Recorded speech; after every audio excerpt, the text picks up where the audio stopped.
प्राणनाथ हरे की जय, सतगुरु महाराज की जय, सुंदर साथ की जय, पन्ना धाम की जय। प्यारे सुंदर साथ जी, मैं आपके सबके चरणों में हाथ जोड़कर प्रणाम करती हूँ और एक भाव रख रही हूँ। सुंदर साथ जी, आप चिरंतन का बाबा सुन। आवाज आ रही है ना? हाँ जी, आ रही है आंटी, आ रही है। मेरे तुम्हारा आशिक, रूहो मेरे तुम्हारा आशिक, मैं सुख सदा तुम्हें चाहूं, मैं सुख सदा तुम्हें चाहूं,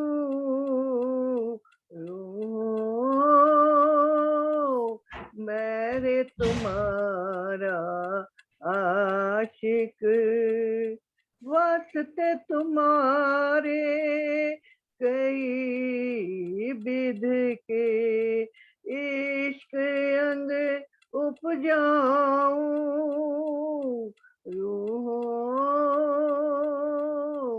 मेरे तुम्हारा आशिक, मैं आशिक तुम्हारा कहलाया, मैं आशिक तुम्हारा कहलाया, मैं लिखे इश्क के वो माशुक कर लिखे तुमको, माशुक कर लिखे तुमको, तो भी लिए ना तुमको, मेरे तुम्हारा आशिक, अव्वल बीच और आखिर, अव्वल बीच और आखिर, लिखो तीनों ठोर निशान, ए भी तक हम तुम जाने, ए भी तक हम तुम जाने, भेजी तुमको पहचान, रूहों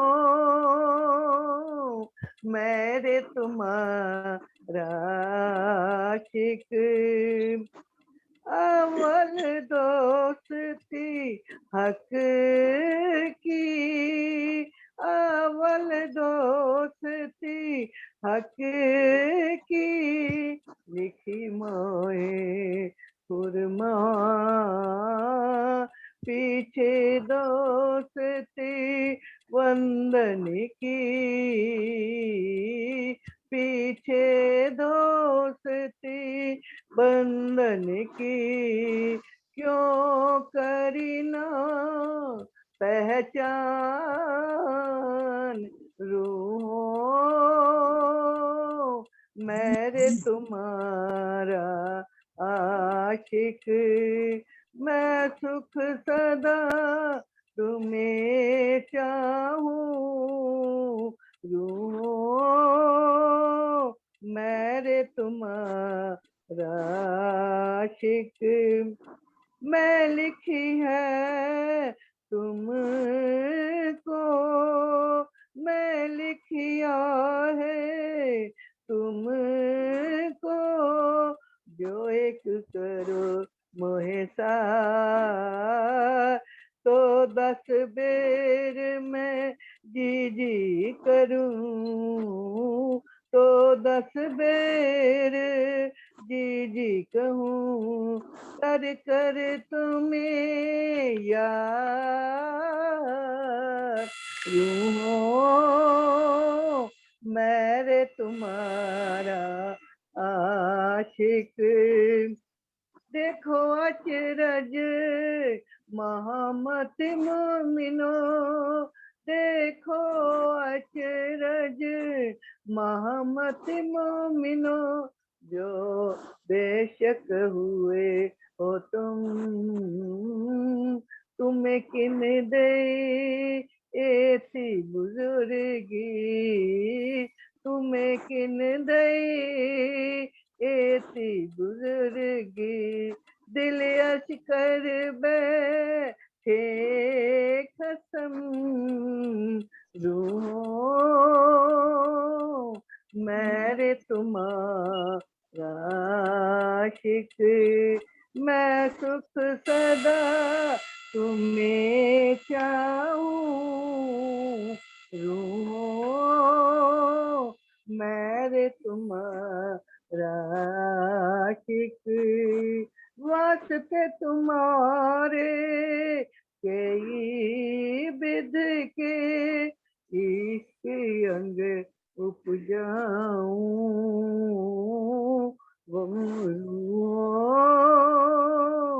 मेरे तुम्हारा आशिक।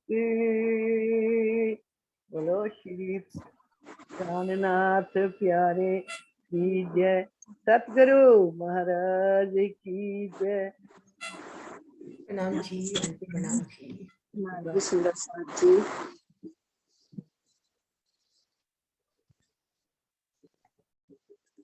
मीनू जी एक और लेना है या वैसे टाइम तो हो गया है ना? वही शुरू कर।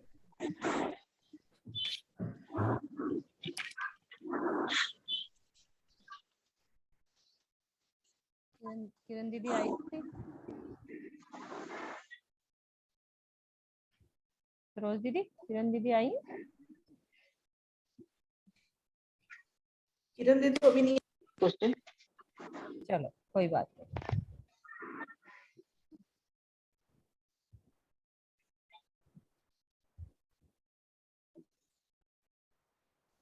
चलो करो दीदी शुरू। मैं करूं? हाँ जी दीदी। बोलो श्री प्राणनाथ प्यारे की जय, सतगुरु महाराज की जय, पन्ना धाम की जय, सब सुंदर साथ की जय। प्रणाम जी सुंदर साथ जी, आप सभी सुंदर साथ जी के चरणों में शत शत नाम। सुंदर साथ जी परिक्रमा शहर का अपना प्रकरण नंबर है 35 और चौपाई है 23। शायद हेडिंग क्या है इसका? नूर नूर की परिक्रमा, परिक्रमा। नूर की परिक्रमा है ना शायद, है ना? हाँ जी कई हक नूर बैठ नासूत में, करे नूर लाहूत के काम, नूर रूहे जिमे दुख में, लेवे नूर लाहौती आराम, लेवे नूर लाहौती आराम। कहे हक नूर बैठ नासूत में, इस पृथ्वी लोक में अक्षरातीत अपने आवेश स्वरूप से मेरे धाम हृदय में प्रकट होके, श्री मावती जी कह रहे हैं, मेरे धाम हृदय में विराजमान होके मुझसे तारतम ज्ञान नूर का प्रकटन करा रहे हैं, और ये तारतम ज्ञान परम धाम की आत्माओं को जागृत करने का कार्य कर रहा है। इस दुखमय संसार में नूरी आत्माएं जागृत होकर नूरी परम धाम के आनंद का अनुभव कर रही हैं। इस प्रकरण की 14वीं चौपाई के दूसरे चरण में नूर को नूर विचार, नूर को नूर विचार में जब नूरी सखियों के विचार को भी नूरी कहा जा सकता है, तो परात्म की प्रतिबिंब स्वरूपा आत्माओं को नूरी क्यों नहीं कहा जा सकता? इस प्रकार से इस चौपाई में नूर रूहे का तात्पर्य नूरी आत्माओं से है। ये कह रहे जब उनके विचार को भी हम जो एक काफी पुरानी बात है, एक बार एक बुजुर्ग सुंदर साथ के साथ शो चल रहा था श्रृंगार का, तो वहां ऐसे कहने में आ गया कि मुझे ऐसा लगता है कि कल्पना की यहाँ पे ये कि परम धाम की राह में कल्पना नहीं हो सकती। उस वक्त आप जो परम धाम की राह में विचार कर रहे हो तो वो भी नूरी है। तो जब उनके विचारों को नूरी कह दिया तो कहते हैं तो इस अपन रूहों को कैसे नहीं कह सकते, है ना? यही हुआ ना मीनू जी? हाँ जी दीदी, इसका मतलब ये तन भी, क्योंकि वो कहते हैं ना ये यहाँ पे जिस जीव जीव के ऊपर आत्म बैठी है, तो जीव भी तो सुहागी कह दिया ना। ये भी तो तो सुहागी कह दिया सुहागी ना। है, हाँ। तो फिर ये भी हमारी आत्म भी नूरी तो है ही, क्योंकि प्रतिबिंब है, पर आत्म का वो तो नूरी है। ना नूर रूहें, अभी तो नूरी रूहें उनको कहा गया। हाँ जी, आप ले लो श्रीनिवास जी अगली चुप्पी। एक चुप्पी ले लो दीदी और लो। दिल मोमिन अर्श नूर में नूर इश्क आग जलाए, एक नूर वाहिदत बिना और नूर आग काहू न बचाए। ब्रह्मात्माओं का दिल नूरी परमधाम की शोभा में डूबा रहता है। दिल मोमिन अर्श नूर में, मोमिनों का जो दिल है, उनकी जो कहते हैं ना, उनको जो आनंद है वो अपने परम धाम में ही मिलेगा। नूर इश्क आग जलाए, उन्हें परम धाम की प्रेम की अग्नि जलाती रहती है। वो पल पल अपने पिया का दीदार चाहती हैं। इसके अतिरिक्त उन्हें कोई भी नूरी परम धाम की वाहिदत की अग्नि से नहीं बचा सकता। अर्थात इसके मतलब पर जो अपनी आत्माएं हैं, मोमिन हैं, उनके अतिरिक्त उस वाहिदत की भूमिका में, परम धाम के उन सुखों की भूमिका में कोई प्रवेश नहीं कर सकता।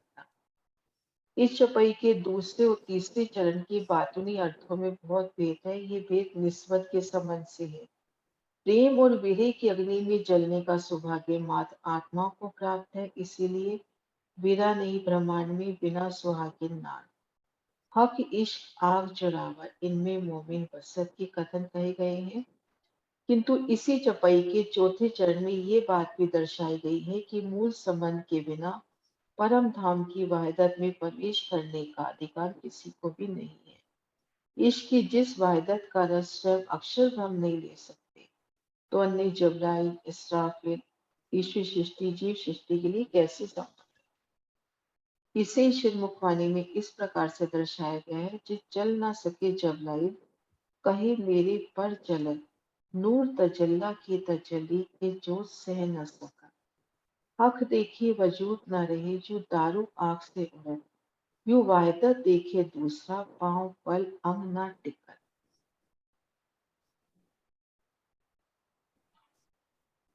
दिल मोमिन अर्श नूर में, जो मोमिन है उनका ही दिल परम धाम में है। मोमिन के अतिरिक्त जिनकी धनी चरणों से निस्बत नहीं है, वो परम धाम के बारे में एक शब्द भी नहीं सुन सकते।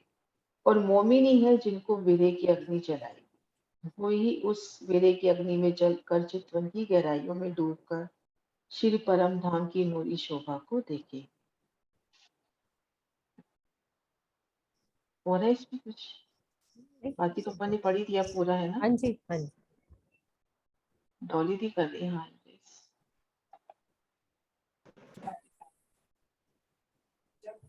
हाँ हाँ जी जी। डॉली दी।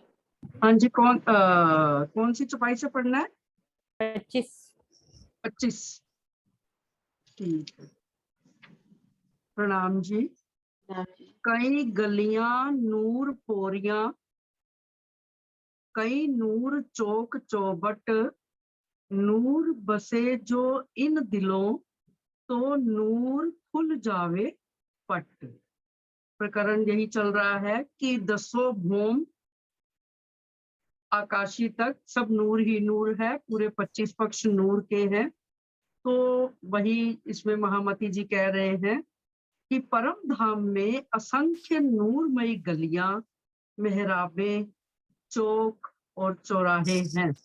जब इन ब्रह्मात्माओं के हृदय में तारतम ज्ञान का प्रकाश आ जाता है, तो इनकी आत्मा के हृदय का पट खुल जाता है।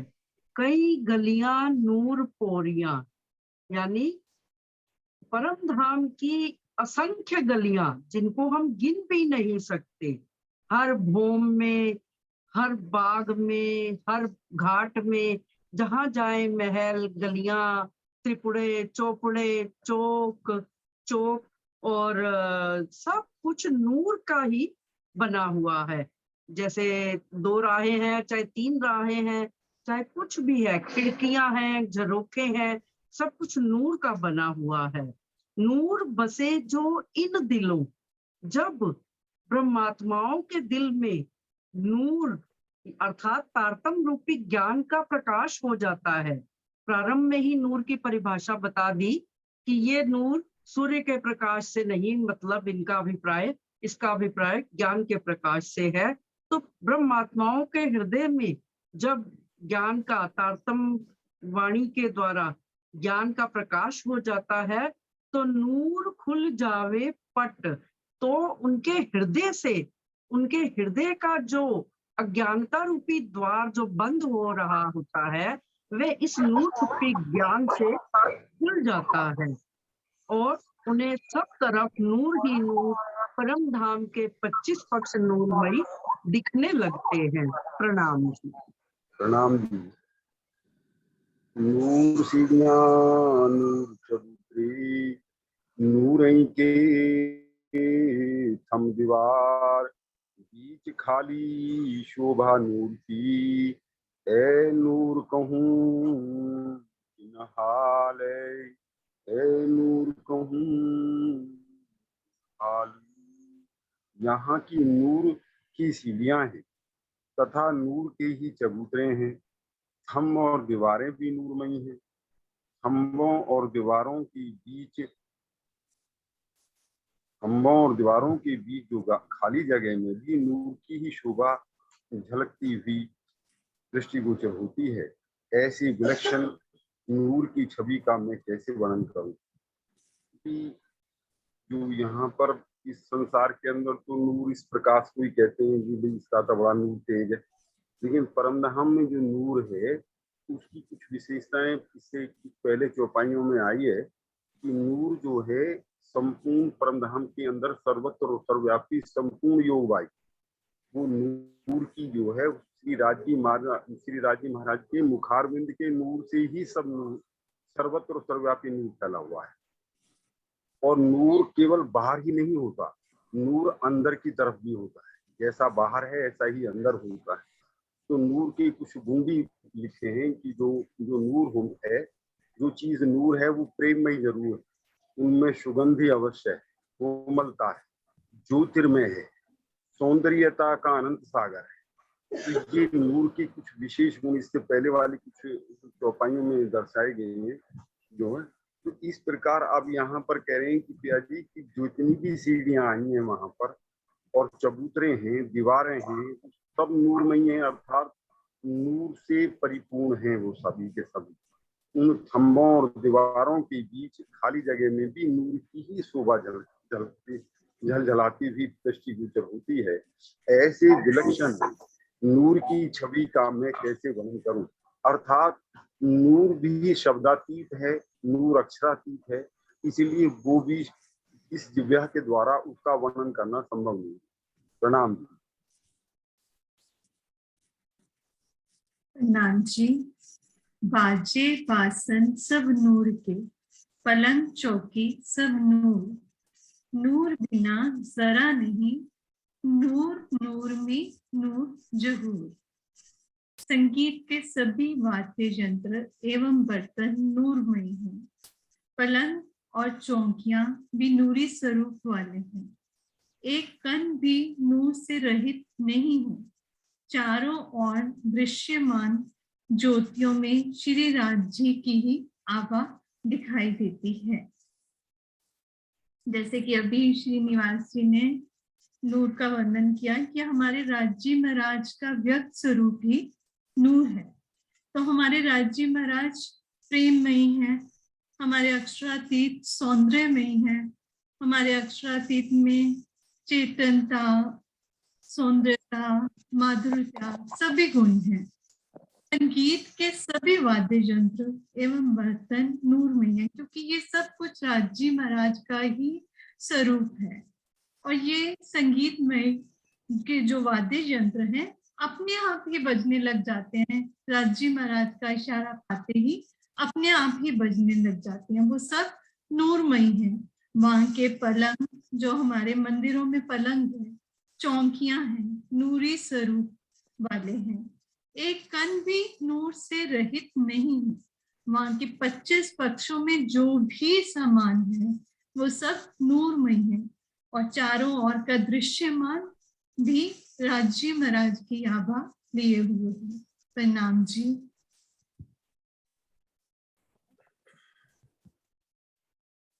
प्रणाम जी।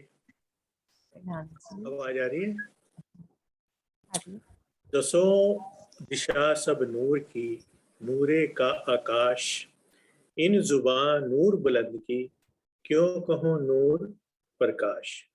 दसों दिशाएं, जैसे कि हम सभी जानते हैं कि परम धाम में जो दसों दिशाएं हैं, पूर्व, पश्चिम, उत्तर, दक्षिण, अगिन कौन, नैत्य कौन, वायव्य कौन, ईशान कौन, ऊपर और नीचे।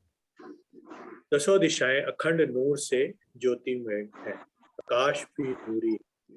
मैं इस जिह्वा से उस सर्वोपरि परम धाम की अनंत शोभा का वर्णन कैसे करूं? सारा बार बार वही बात आ रही है कि सब कुछ ही नूर से है। तो मतलब चाहे किसी, कल बात हो रही थी कि चाहे दिखाने वाले भी नूरी हैं, देखने वाले भी नूरी हैं, जो हम सब देख रहे हैं 25 पक्ष की शोभा, वो भी सब नूर में ही है। और अब ये भी कह दिया फिर बार बार वही बात कि दसों दिशाएं सब नूर में, मतलब दसों दिशाओं, तब उन दसों दिशाओं में जो भी शोभा है, चाहे हम पूरब की सारी शोभा वनों को देखते हैं, चाहे हम दक्षिण में वट पीपल की जो की कोसर जो भी शोभा आती है, महाबिलंद हवेलियों तक, चाहे सारे सागरों की शोभा, चाहे उत्तर की दिशा देखते हैं कि भाई लाल चबूतरा और बड़े बाग, और पश्चिम में चाहे फूलबाग, नूरबाग और सारा दूब दलीचा और जितना पश्चिम की जुबान, मतलब दसों दिशाओं में। और ऊपर रंग महल की आकाशी में देखते हैं, जो हम कहते हैं कि दसों आकाशी में कितनी अच्छी लीला होती है, वो भी सारी नूर में, और आकाश भी सारा नूर में। तो सारी दिशाओं में, पूरब की तरफ भी, सब हर तरफ इन जुबान नूर बुलंद की, मैं इन जुबान नूर बुलंद की, मैं इस जुबान से उस नूर की जो कि इतना ज्यादा है, जिसमें सारे गुण भी हैं। और जैसा कि अभी ऊपर की छुपाई में आया कि पूरे नूर में नूर, अब धीरे धीरे ये आता जा रहा है कि वो नूर तो राज्य का मुखार बिंद ही, जो हमें हर जगह, हर परम धाम के कण कण में राज्य का मुखार बिंद ही हर जगह दिखेगा। और उसी मुखार बिंद के नूर से ही सारे परम धाम की शोभा है। मैं इस जिह्वा से उस सर्वप्रभु परम धाम की अनंत शोभा का वर्णन कैसे करूं? क्यों कहूं नूर प्रकाश? मेरी जिह्वा इस काबिल ही नहीं है, ना उस पूरे नूर में परम धाम की शोभा का वो वर्णन कर सके। प्रणाम जी। प्रणाम जी। नाम जी सुंदर साथ जी। नाम जी। बाग जंगल रा नूर के, पशु पंखी नूरपुर, ख्वाब जिमी में नूर अर्श की, नूर जुबा कहा करे मजबूर, नूर जुबा कहा करे मजबूर। परम धाम के बाग, वन और मार्ग सभी नूरी हैं। सभी पशु पक्षी अलौकिक सुंदरता से युक्त हैं। भला इस सपने के संसार में परम धाम की नूरी छवि की बात मेरी ये जीवा कैसे कर सकती है? अब परम धाम की जब सारी चीज ही नूर की है, नूर तत्व की बनी है, बाग जंगल के जो पशु पक्षी हैं वो भी सब नूर तत्व के ही बने हैं, और परम धाम की नूरी छवि की बात मेरी यह जीवा कैसे कर सकती है? चौपाई देना, दिखाना दीदी। बाग जंगल राह नूर के, पशु पक्षी जो राहगीर जितने भी पशु पक्षी हैं वो सभी नूर तत्व के बने हैं। और नूर पशु पंखी नूरपुर, पशु पंखियों के जो पर हैं और उनके जो चित्रामण है इतने सुंदर हैं कि ये इस जीवा से उसका वर्णन ही नहीं किया जा सकता। ख्वाब जिमी में नूर अर्श की, ये जो यहाँ की जिम्मी है ये ख्वाब की है, और वहां की जिम्मी नूर की, नूर तत्व की बनी है। तो जो नूर की सभी चीजें हैं, यहाँ की जुबान से तो उनकी चीजों का कुछ वर्णन कर ही नहीं सकते, इसलिए उनका कोई भी हमारे साथ उनका कोई भी मुकाबला नहीं कर सकता। वहां का एक एक कण नूर तत्व का है, तो वहां वो तो बाकी तो वहां सारी ही राज्य की है, और राज्य का ही नूर है, हर चीज में राज्य का नूर है। 25 पक्षों में राज्य ही है, राज्य क्रीड़ा कर रहे हैं, और जो कुछ ये हमारी जुबान जो कुछ भी बोल रही है वो सिर्फ राज्य की वजह से ही बोल रही है, राज्य ही सब बुलवा रहे हैं, हमारी कोई ताकत नहीं है कि हम कुछ भी इन चीजों का वर्णन कर सकें। प्रणाम जी। प्रणाम दीदी। होत नूर थे दूजा बोलते, दूजा नूर बिना कछु नाहे, एक वाहिदत नूर है सब हक नूर के माहे। निज धाम में राज्य के नूर सौंदर्य आभा के अतिरिक्त और कुछ भी नहीं है। नूर के अतिरिक्त किसी और स्वरूप की बात करने पे वहां द्वैत की स्थिति बन जाएगी। इसलिए संक्षेप में मात्र में इतना ही कहा जा सकता है कि स्वलीला अद्वैत परम धाम में श्री राज्य के दिल का प्रेम आनंद सौंदर्य एकत्व आदि ही नूर के रूप में क्रीड़ा कर रहा है और वहां दृश्यमान सभी स्वरूप श्यामा जी सखियों अक्षर ब्रह्म मां लक्ष्मी पशु पक्षी 25 पक्ष आदि श्री राज्य के नूर की ही आभा के अलग अलग रूप हैं। इस चौपाई में वही चीज बताई गई है कि जो निज धाम में राज्य के नूर के अतिरिक्त और कुछ भी नहीं है, और यदि उसके अतिरिक्त हम किसी की कल्पना करते हैं तो वहां पर द्वैत की स्थिति बन जाएगी। लेकिन वहां पर तो एक वाहिदत की पोजीशन है और संक्षेप में हम यही कह सकते हैं कि राज्य के दिल का प्रेम आनंद एकत्व आदि ही नूर के रूप में क्रीड़ा कर रहा है। वहां पर जो भी हमें हकीकत में नजर आ रहे श्यामा जी सखियां और पशु पक्षी या अक्षर ब्रह्मा लक्ष्मी 25 पक्ष सभी राज्य की नूर की ही शोभा है, यानी उन्हें उनके मुकाबले उनके दिल की शोभा से ही सभी चीजें जो है प्रकट हो रही हैं। स्वयं राज्य के जी ही महालक्ष्मी बनते हैं, स्वयं राज्य ही श्यामा जी है, स्वयं ही वह 25 पक्षों में लीला करते हैं, स्वयं ही देखते हैं।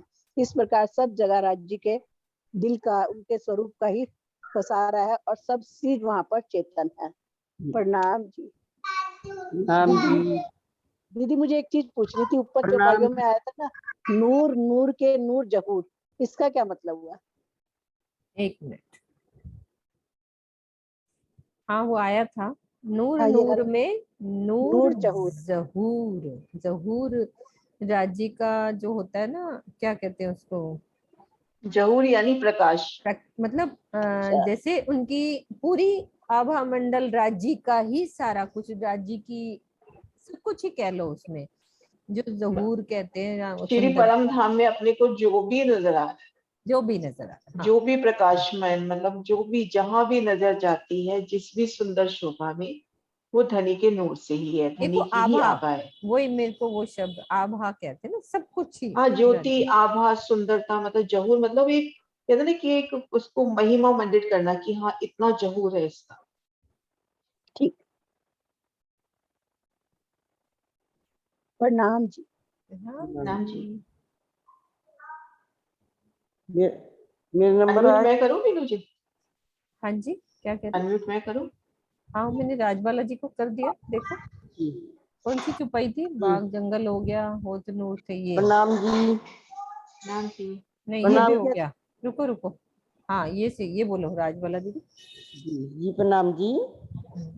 नूर कहे मोहम्मद रूहे, देखो नजरो नूर इलम, वहदत आप नूर होए के, पकड़ो नूर जमाल कदम, पकड़ो नूर जमाल कदम।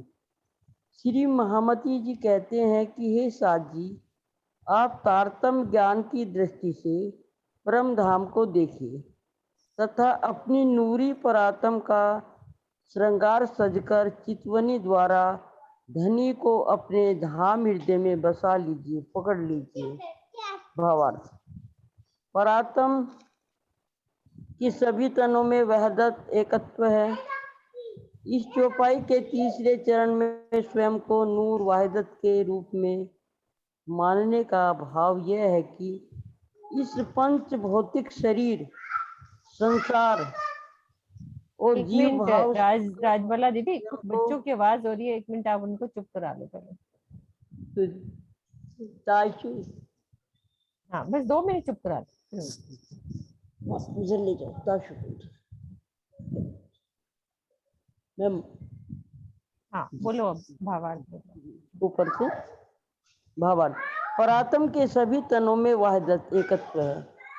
इस चौपाई के तीसरे चरण में स्वयं को नूर वहदत के रूप में मानने का भाव यह है कि इस पंच भौतिक शरीर संसार और जीव भाव से अलग होकर स्वयं को पर आत्म स्वरूपा मानना। इस भाव में भावित होकर एकमात्र प्रेममयी चितवनी द्वारा ही उस प्रियतम के स्वरूप चरण कमल को अपने धाम हृदय में बसाया जा सकता है। अब थोड़ा सा नीचे हूँ। नूर कहे महम्मत रूही। श्री महामती जी हम सब सुंदर साथ को शिखापन देने के लिए कह रहे हैं कि हे साथ जी, नूर कहे यानी स्वयं जो है वो भी नूरी स्वरूप है। श्री महामती जी हम सुंदर साथ के कह रहे हैं कि आप तारतम्य ज्ञान की दृष्टि से, यानी हम अपनी दृष्टि कौन सी रखें? तारतम्य ज्ञान की दृष्टि से परम धाम को देखें। हम संसार की दृष्टि छोड़ करके वो नूरी दृष्टि, वो नूर जो राज्य का, उस दृष्टि से अगर हम देखें तो वहदत आप नूर होएगे। वहदत एक दिली करके, अन्य एक दिली का श्रृंगार वहदत में करके चितवनी के द्वारा, साध्यान के द्वारा धनी को अपने धाम हृदय में बसा लीजिए। तो इस तरह से हम धनी को, अगर हम जब वो दृष्टि देखें कि हम वो नज़र देखें जो हम कभी नज़र हमारी परम धाम में होती थी, अगर वो ही नज़र से, उस नज़र से हम अपनी चितवनी के द्वारा पर आत्म को देखें तो हमारी वही वहदत की, एक दिली की वो नज़र हमारे अंदर आएगी। तो हम उनको देख सकते हैं, उनका श्रृंगार देख सकते हैं। जिसे कहा कि श्रृंगार किया दुल्हा वस्त्र और भूषण, अब वक्त हुआ देखन का, देखो रूह के नैनन। हम उन रूह के नैनन से उस श्रृंगार को देखें, अपने धनी के श्रृंगार को देखें, प्रातम के श्रृंगार को देखें, सब सुंदर साथ के श्रृंगार को देखें। ये कब होगा? संसार की नज़र से, हमें प्रातम की नज़र से, वही नज़र से हम देखेंगे तो हमें वो दिखाई देगा। और ये वहदत का क्या है? एकत्व कब होगा? कि हम जो तीसरे चरण में आया है कि पकड़ो नूर जमाल कदम, वहदत आप नूर होएगे। हम एक दिली का वही एकत्व भाव लेकर के धनी के चरण कब देखेंगे? पंचभौतिक शरीर से, संसार से, जीव से, तीनों से अलग हो जाएं। जब हम अलग हो जाएंगे, ये कब होगा? धनी की कृपा से। हम अपनी पहचान कहानी पहले आप पहचानो रे साधो, पहले आप पहचानो, बिना आप चीने कौन कहे मैं पार ब्रह्म को जाने। ये कब होगा? जब धनी की कृपा होगी, धनी की कृपा दृष्टि होगी। कृपा भी कब होगी सुंदर साथ जी? कृपा माफक करनी, करनी माफक कृपा।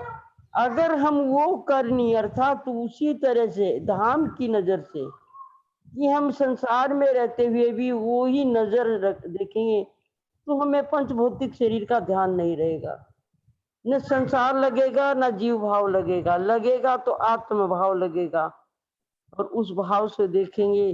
धनी के चरण पकड़ने का अर्थ यही है कि हम चितवनी में आकर अपने धनी के चरण कमल में जो है अपने को खो जाएं, समा जाएं। हमें ऐ लगेगा कि हम परम धाम में बैठे हुए संसार में है। पढ़ना है? नहीं, प्रणाम जी। हाँ जी, डीपी सिंह जी। प्रणाम जी। नूर परिक्रमा अंदर ताई, अभी दूसरा प्रकरण शुरू हो गया है जी। इस प्रकरण में ये संपूर्ण प्रकरण 35 हो गया खत्म और 1987 अब 36वां प्रकरण है। इस प्रकरण में संपूर्ण परमधाम के अंदर की नूरी शोभा का संक्षिप्त रूप से चित्रण किया गया है। नूर तरफ पाट घाट नूर का, 12 थंब नूर के, ऊपर चांदनी नूर रोशन, नूर क्यों कहूँ किनार बन ए।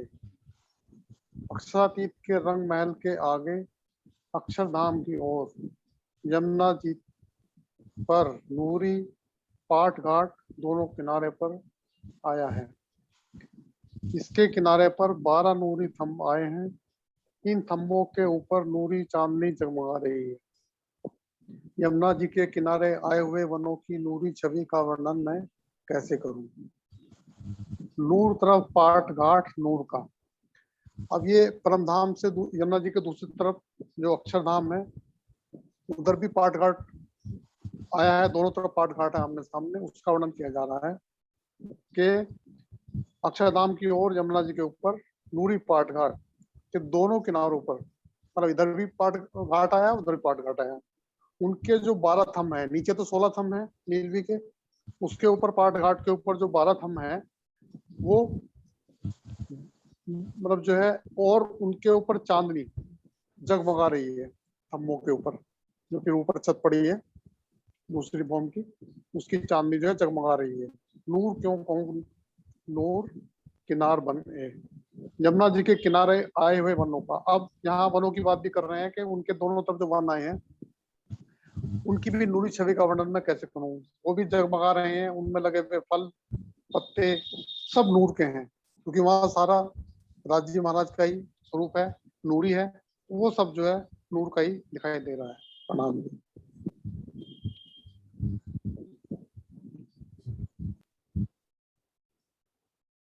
ज्योति दीदी। प्रणाम जी। नूर घाट जाम्बू बन का और नूर बट घाट छतरी बन हिंडोले, फूल शोभे मोहोल नूर रंग, फूल शोभे मोहोल नूर रंग। जाम्बू बन का घाट नूरमयी है। इसके दक्षिण में अति सुंदर नूरमयी नारंगी घाट है। नारंगी घाट की दक्षिण दिशा में बट का घाट है, जिसमें बट के विशाल वृक्ष में 5 क्षत्रिय भूमिकाएं हैं तथा बड़वाइयों के मध्य हिंडोले सुशोभित हो रहे हैं। इसके सामने जमुना जी के ऊपर बट का पुल है, जो महल के नूरमयी रंगों से युक्त है तथा 5 भूमिकाओं मंजिलों वाला है। दीदी चौपाई नीचे कीजिए। नूर घाट जाम्बू एक मिनट बन। रुकना, आवाज कहाँ से आ रही है? रुक जाओ, अनिल गोली जी के यहाँ से आ रही है। बालक सुंदर सा जी, जहाँ आवाज आ रही है बंद करो। सारे कैसे खुल गए ये? अनिल जी के यहाँ से आ रही है।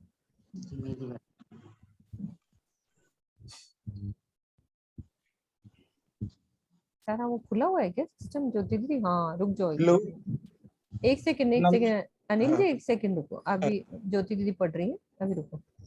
हाँ जी, बालक बंद कर दिया। ठीक है, पढ़ो ज्योति दीदी। हाँ, नूर घाट जाम्बू बन का, जो जाम्बू बन का घाट है वो नूरमयी है। इसके दक्षिण में जो हमारे नूरमयी नारंगी घाट आए हैं वो भी नूरमयी ही है। और नारंगी घाट के दक्षिण में बट का घाट है। और बट का घाट जो 500 का है, बहुत बड़ा विशाल है। बहुत 500 मंदिर में है। इतना विशाल है कि उसमें 5 क्षत्रिय है, 5 भूम है। हर भूमों में बड़वाइयों से झूले आए हैं, जो 9 हारे 81 और हमारे 5 भूम ऊपर में हमारे मेहराबे बनती है, उसमें झूले सुशोभित है बड़वाइयों में। और उसी के सामने हमारे जमुना जी नूर घाट नारंग, बट घाट छतरी बन हिंडोले, फूल शोभे मोहुल नूर रंग। और बट जो हमारे बट के विशाल वृक्ष आए हैं, उसके सामने ही हमारे बट घाट आए हैं, बट पुल आए हैं। हाँ दीदी, बट पुल आए हैं, उसके सामने ही हमारे बट पुल आए हैं। चौपाई रखो। हाँ दीदी चौपाई रखिए। एक सेकंड, मैंने कहा चौपाई हो गई है। दोनों पुल का ही वर्णन है ना खाली।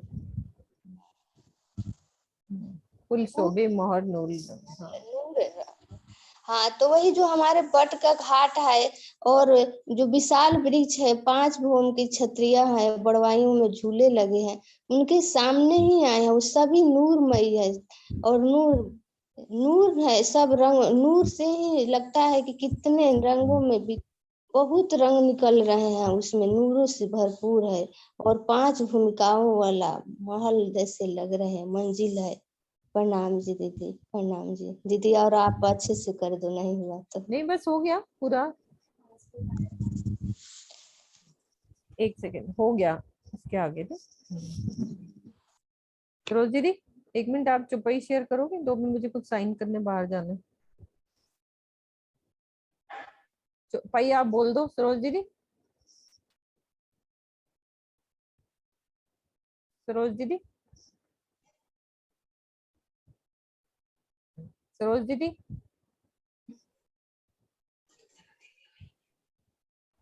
मैं कर देती हूँ, मैं कर।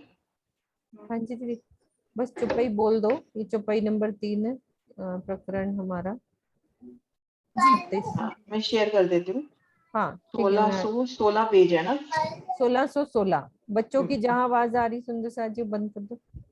बस मैं आ एक रही हूँ, 2 सेकंड मिनट सुंदर में आ साथी, रही हूँ। हाँ बस शेयर कर रही हूँ सुंदर साथी, एक सेकंड।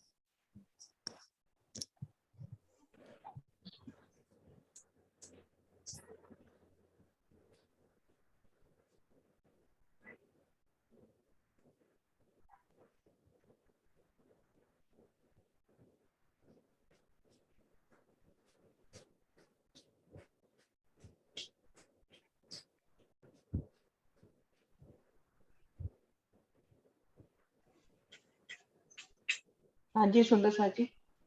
दीदी 3 नंबर पढ़नी है ना। नाम जी। नाम जी।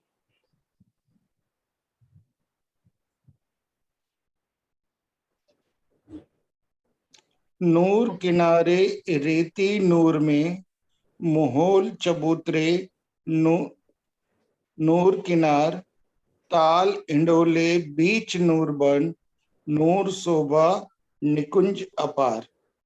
यमुना जी की किनार पर मरोड़ के पास पुखरा जी रोज की बाहरी तरफ 250 मंदिर की चौड़ाई में नूरमयी रमण रेती है। बट पुल से लेकर मरोड़ तक यमुना जी के दोनों ओर पाल पर नूरी शोभा वाले 5 महल तथा 4 चबूतरे क्रमशः सुशोभित हो रहे हैं। होज कोसर ताल और बट पीपल की चौकी इंडोल के बीच में नूरी कुंज निकुंज बन की असीम शोभा दृष्टिगोचर हो रही है। दीदी आप ही समझा दो ने। हाँ जी। नूर किनारे रेती नूर में, अब ये यमुना जी की किनारे जो अपनी वन रोसाई है, रेती की शोभाई है, जब पुखरा से यमुना जी प्रकट होती है और दक्षिण की ओर जब मरोड़ पे मुड़ती है तो वहां रेती, फिर जब अपन होश को अस्पताल की ओर जाते हैं तो वहां भी रमन रेती का वर्णन। तो नूर किनारे रेती नूर में मोहल चबूतरे नूर किनार, यमुना जी की किनार पर मरोड़ के पास पुखराजी रोस के बाहर 250 मंदिर की चौड़ाई में नूर में रमन रहती है। जमुना जी जहाँ से प्रकट होती हैं, आधी खुली आधी ढपी, फिर जब मरोड़ खाती हैं, फिर जब गोज कोसर की ओर मरोड़ खाती हैं तो वहां रमन रेती की सुंदर शोभा है। और उसके बाद बता रहे हैं ताल हिंडोले बीच नूर वन नूर शोभा निकुंज अपार।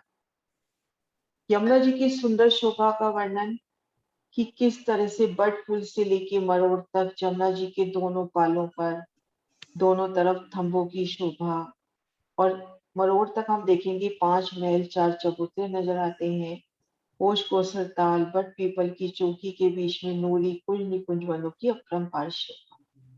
बराबर। प्रणाम जी, प्रणाम जी।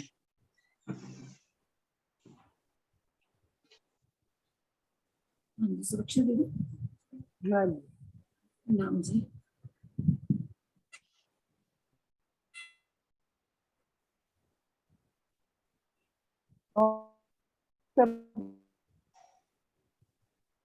मम्मी आप बाहर आओ, आपकी आवाज कट रही है थोड़ी सी, आवाज ठीक करके दोबारा से यही ज्वाइन करो। आपका नेट स्लो है, नाम दोबारा से जी। करो। हाँ बोलो। ये चौपाई कौन सी है? ये 4 नंबर की। हाँ जी हाँ जी, थोड़ा नेट नूर कट रहा है आपका।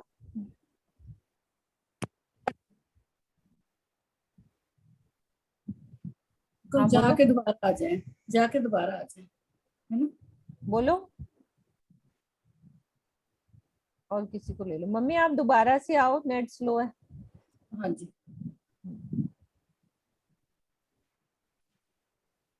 आशी दीदी आप ले लो। आशी दीदी, हाँ जी आप। चौथी चपाई लेनी है ना। हाँ जी, हाँ जी सुंदर साथ जी। नूर नहरें मोहलों तले, नूर ढांपे चले अनेक, नूर चले नूर चक्रार्जों, नूर सुख पाइए देख विवेक। महलों के नीचे नूरमयी नहरें प्रवाहित हो रही हैं। इनमें बहुत सी नहरें ढकी हुई हैं। इन नूरी नहरों में नूरी जल चक्कर की भांति घूमते हुए प्रवाहित होता है। वे साथ जी इस नूरी शोभा को विवेक पूर्वक अपने आत्मचक्षु से देखकर अखंड सुख का अनुभव कर सकते हैं। तो सुंदर साथ जी इस प्रकरण में तो श्री महामती जी ने जैसे कहते हैं ना थोड़े में घना वो हिसाब लग रहा है कि चपाई एक लेते हैं और उसमें काफी सारा वर्णन कर देते हैं धाम का। नूर नहरें मोहल्लों तले, अब कौन कौन से महलों में हम देखें नूरमयी नहरें, बहुत जगह आती हैं, मुझे तो इतनी ज्यादा याद भी नहीं होती।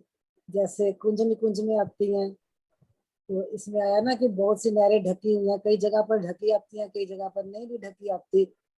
बाकी ज्यादा डिटेल में दीदी करेंगे, मैं थोड़ा थोड़ा बोलूंगी, मुझे ज्यादा नहीं ध्यान जा रहा।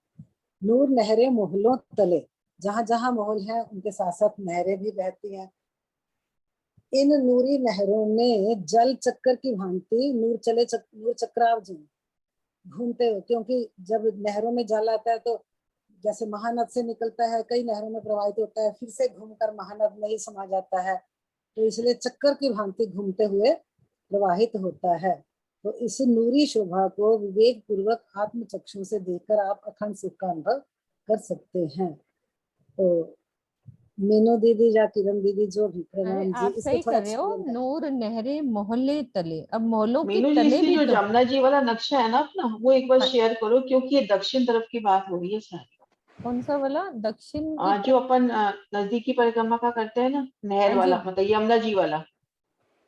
ओके, नहीं तो ये तो नजदीकी जो सारी 7 मंथ नहरों से की पहले। बात है ना दीदी, तो सारी नहरों की बात हो रही है ना। नहीं नहीं, लेकिन अभी जो तो सारी नहरों की है, लेकिन अभी कुंज निकुंज का वर्णन है, उसके बाद देखो मोहल मानी का। तो अच्छा, इधर दक्षिण तरफ ले आए हैं। दक्षिण तरफ, सॉरी भगा रहे हैं इसमें। हाँ हाँ ठीक है। मतलब कुंज निकुंज में कई खुली चल रही है, कोई कई ढपी चल हाँ रही ढापी है, चली, सारा ही और वर्णन है फिर दीदी। आगे तक जाओ, सिर्फ यही नहीं रुको, आगे तक, उसके बाद जवेरू की नहरें, इधर बीच में अपना होश को सरताल भी आ जाएगा, हाँ सारा ही आएगा दीदी, और फिर देखो सारा। खुली नहरें वहां पर 24 नहरों के जो अपना 24 हांस महल है, वो भी इसी दिशा में पड़ता है, टोटल सारा वर्णन है पीछे वहां का। पे ऊपर तक खुली रहती है। तो दीदी आप इसको जरा डिटेल में कर दो, जैसे बोल रहे हो ना इसी को दोबारा से बोल दो। एक बार वो 25 पक्ष वाला लगा दो ना। एक सेकंड दीदी लगा रही हूँ मैं। हाँ 25 पक्ष वाला लगा दो। हाँ जी, एक सेकंड। क्योंकि जमुना जी से चलकर मानिक महल के बीच बीच में सारा कर दिया इस चपाई में। सारी शोभा का वर्णन।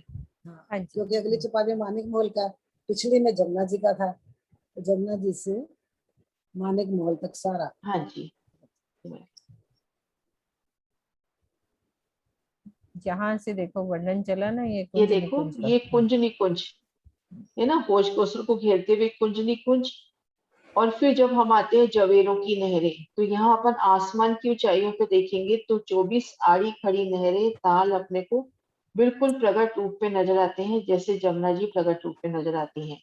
जल चबूतरे तक छाया होंगी, पर नहरें खुली हैं, चबच्चे भी खुले हैं। 24 आड़ी खड़ी नहरें और चबच्चे तो ये खुले हो गए, और कुंज निकुंज में नहरें ढप रही हैं। उसके आगे जवेरों की नहरों की तो और भी प्यारी शोभा, आपको एक एक पत्ती, एक एक नक्श, सब में जल चलता नजर आ रहा है। फिर उसके बाद आ गए माणिक पहाड़, आसमान की ऊंचाइयों में नहरें नजर आ रही है 12,000 कोम ऊपर, 11,999। उन नहर नहर से होके पूरी माणिक पहाड़ की परिक्रमा कर लो, है ना।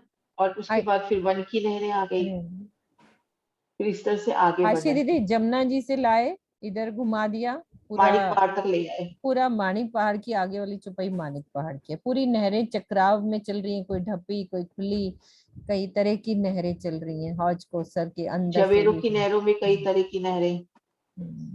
अगर इसमें टोटल चले तो हम हौज कौसर का और इधर 24 हांस का महल और फिर आज बड़ो वन में पढ़ रहे थे युगल राज माझी जवेरों की वृत्ति में, ऊपरा ऊपर नहरें आई हैं। वैसे हम कह रहे थे ना मोटे रूप में नहरें चबच्चे पहली भूमि में ढक गए, लेकिन ऊपरा ऊपर भी नहरें चबच्चे आए हैं बड़ो।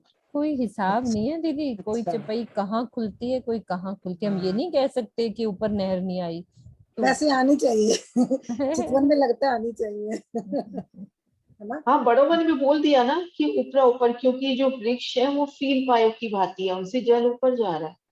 जी और ये जी वर्णन तो ज्वारदास माझी ने भी कर दिया कि जो बट पीपल की चौकी के वृक्ष है उनसे जल ऊपर जा रहा है।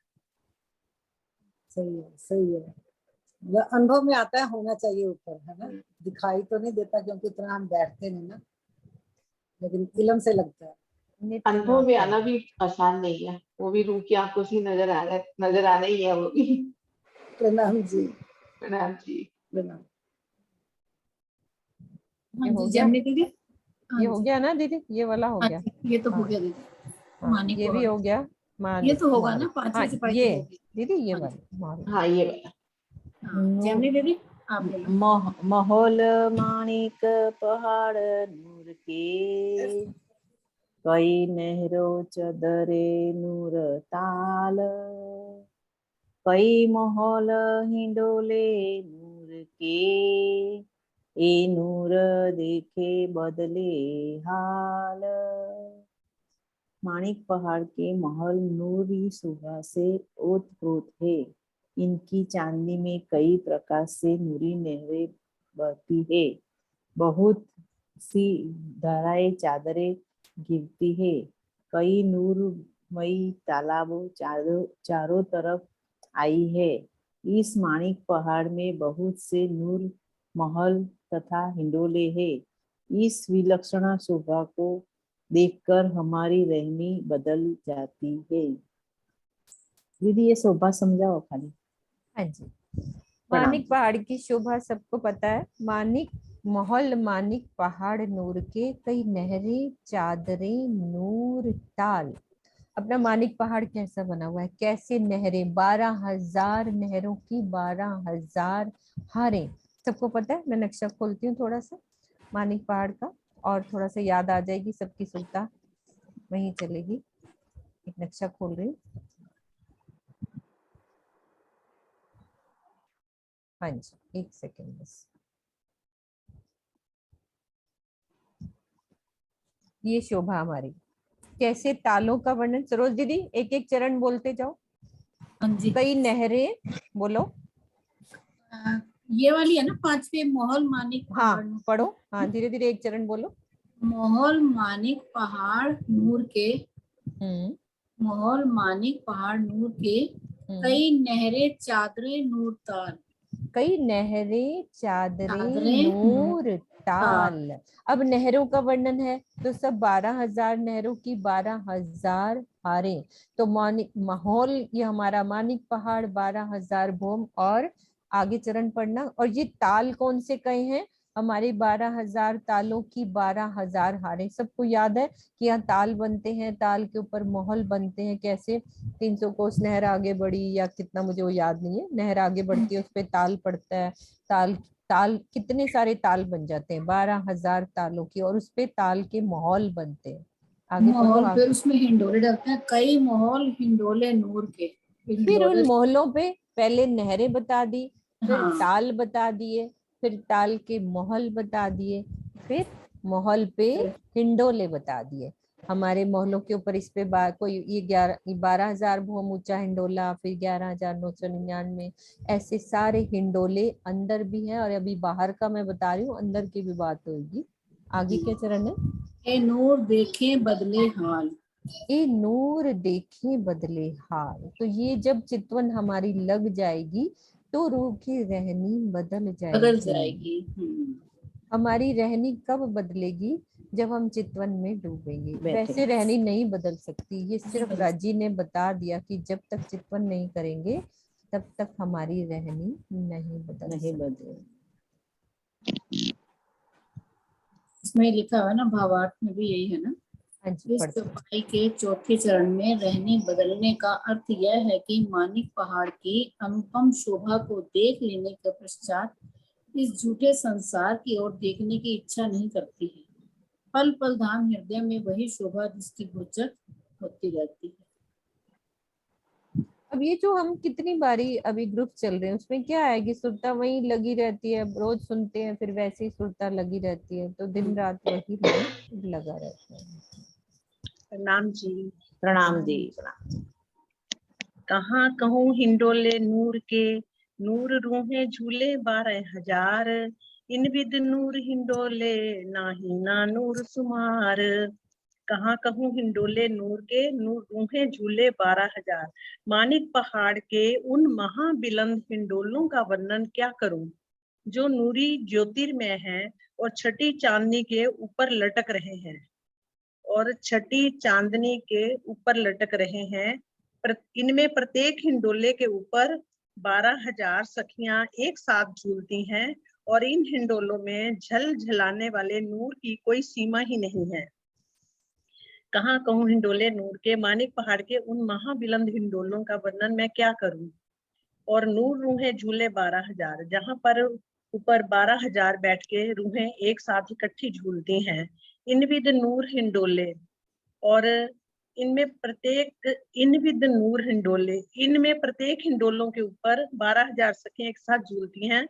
इन हिंडोलों में झल झलाने वाले नूर की कोई सीमा नहीं है, ना ही नूर समार, मतलब कि नूर की वहां पर कोई भी सीमा नहीं है।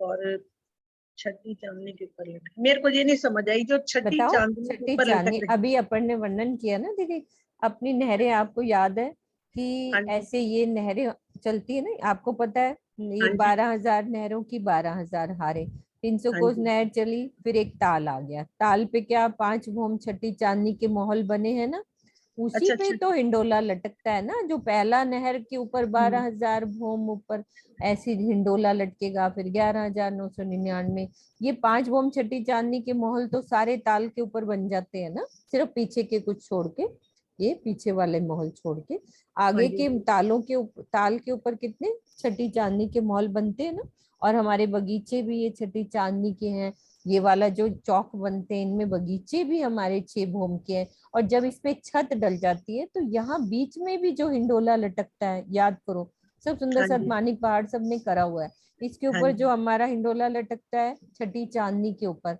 तो बगीचों की छठी चांदनी के ऊपर भी हिंडोला लटकता है, ये वाला 12,000 भौम, फिर 11,999, ऐसे नीचे होते जाते ना, इसे नीचे आते जाते छोटे होते जाते झूले, पर छठी चांदनी के ऊपर ये हमारे बगीचे भी छठी चांदनी तक मतलब होते हैं, उससे मतलब जो आगे वाले 1, 2, 3 वाले उसमें नहीं होते ना। हाँ, वो आगे, कृष्णा जी जो अपनी 12,000 तालों की 12,000 हारे आई हैं, उनको घेर के 12,000 महल आए हैं, वो 5 भौम छठी चांदनी, और वृक्ष में 5 भौम छठी चांदनी, तो एकल मिलान हो गया।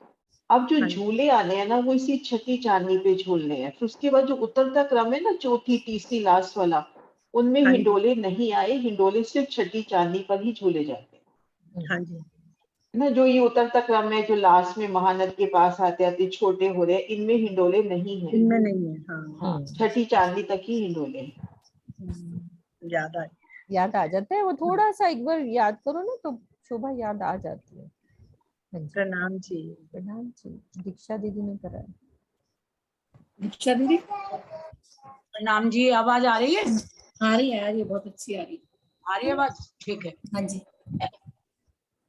वन और नहरें ढापी चली, कई नहरें वन नूर विस्तारे, कई नूर नहरें मिली सागरों, कई नूर नहरें आवे वार, कई नूर नहरें आवे वार।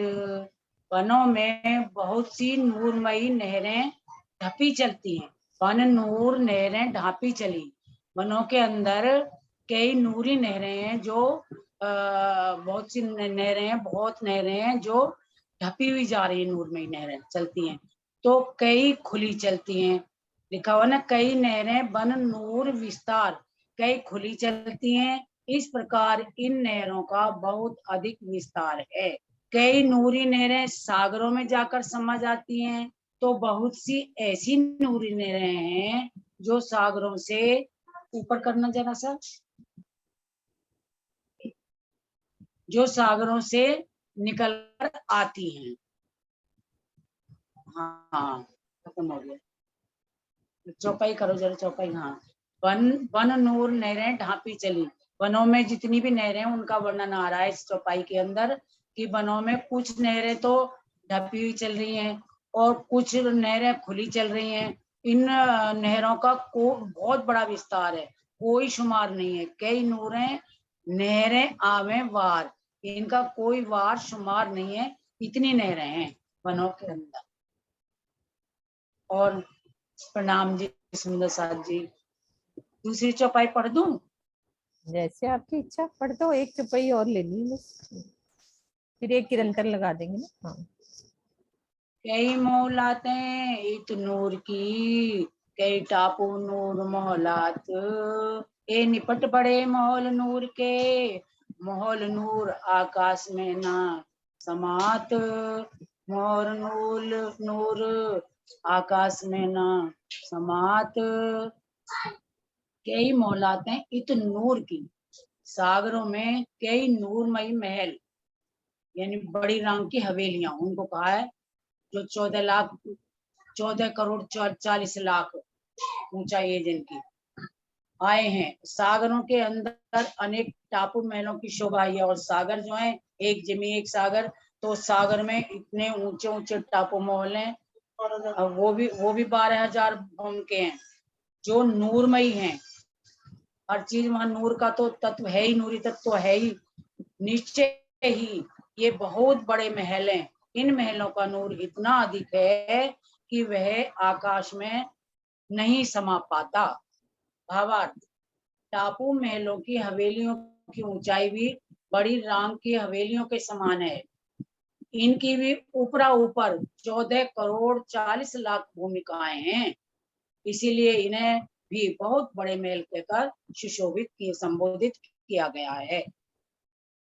ये कई मोहलाते इत नूर की, कई टापू नूर मोहलात, वो बड़ी रंग की का वर्णन किया गया है इसमें। एक सागर एक जिमी, उनका वर्णन है कि जमी पर तो बनी हुई है मोहलातें नूर की, जो 14 करोड़ 40 लाख लिखा हुआ है इसमें वो। और सागरों के अंदर टापू महल बने हुए, वो भी 12,000 भूम के हैं, उनकी ऊंचाई भी इतनी है 14 करोड़ 40 लाख। ये निपट बड़े महल नूर के, ये सारे नूरमयी महल बहुत बड़े हैं। महल नूर आकाश में न समार, और इतनी शोभा है इनकी, इतने बड़े हैं कि आसमान में भी, आकाश तक इनका कोई वारा पार आकाश तक नहीं समा पा सकता, इतने ऊंचे। हाँ जी प्रणाम जी। मैं ना कल सरोज दीदी यही सोच रही थी, सब सुंदर साथ ना। हाँ नरेश जी आप खोलो, क्या कह रहे हो? मैं ये सोच रही थी कि ना अपन आगे आगे में ही परिक्रमा लगा रहे हैं। आज राज्य ने सागर और जवेरों की नहर उधर उधर घुमा दिया, बड़ा मन हो रहा था पीछे भी चले। आगे तो इच्छा पूरी कर दी। दिल में लो सही उसी टाइम इच्छा पूरी। हाँ जी नरेश जी क्या कह रहे हो? एक अभी जो पूछ रहे थे कि नूर ताल, हाँ बोलो बोलो।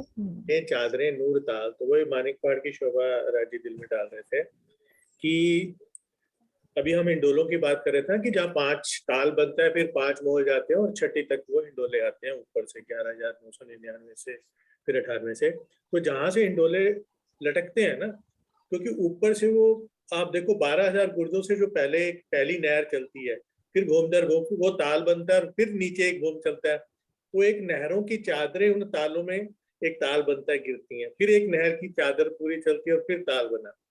तो जो मुझे लग रहा है कि कई नहरें चादरें नूर ताल, वो जो नहरों की चादरें बन रही है ना, नूरमयी नहरों की चादरें, वो ताल बनता है। और फिर उसके नीचे, क्योंकि ऊपर तो फिर 4 थम लग के एक और बच जाती है और एक घूम, और बाकी फिर नीचे उस जगह से 12,000 या 11,999 घूम के हिंडोले लटकते हैं, फिर एक एक घूम कम होती जाती है।